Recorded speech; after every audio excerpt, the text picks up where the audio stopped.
Hi guys, আমার চ্যানেলে কম বেশি 50টার উপরে তো স্মার্ট বাজারের ভিডিও হবেই, কারণ আমি প্রায় সময় এখানে যাই আর ভিডিও করতে তো আমি ছাড়ি না। মানে একটা স্টোরের যে কতগুলো ভিডিও আমি পোস্ট করে দিই তার ঠিক নেই। মানে এক্সপ্রেস বাজার আর হচ্ছে তোমার স্মার্ট বাজার, এই দুটো হচ্ছে আমার সিউড়ি গেলে বাঁধা জায়গা। ঠিক আছে, সে কিছু কিনি আর না কিনি আমি একবার করে যাই।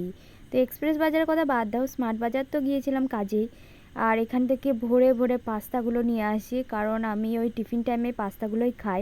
তারপর এখান থেকে দুটো ফিয়ামার বডি ওয়াশ নিয়ে আসি। আর এটা হচ্ছে, যারা মেয়ে আছো তারা জানবে যে এই বারবিগুলো দেখে কি ইমোশন কাজ করে। মানে মনে হচ্ছিল সবগুলো নিয়ে নিই, কিন্তু আমি একটাও নিয়ে নিই, কারণ আমি গরিব গাইস।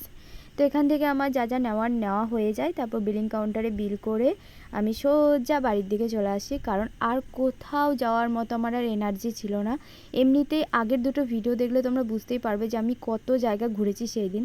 তারপর আমার ফটোগ্রাফার বান্ধবী অনেক চেষ্টা করে বাস থেকে এই নেচারের ভিডিওটা করার। মানে মেন কথা, রাস্তাটা দেখতে খুবই ভালো লাগছিল, একে তো সানসেট হচ্ছিল, তার উপর এত সবুজ সবুজ গাছ, ওই জায়গাটা ভীষণ সুন্দর লাগছিল। কিন্তু ফেল হয়ে গিয়ে এই বাঁশ গাছ ঝোপঝাড় এসব তুলে নেয়।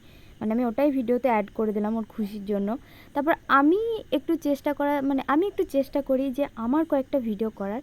তারপর আমিও মানে কি বলবো, আমাকেও সেই গাধার মতনই লাগছিলো এক প্রকার। মানে এত বেশি ঘুরে ঘুরে অবস্থা খারাপ হয়ে গেছিলো যে মুখ চোখ আর দেখার মতো ছিল না। তাও কয়েকটা ভিডিও করে নিলাম, মানে নাকাম কোশিশ যাকে বলে। তো দেখা হচ্ছে নেক্সট ভিডিওতে।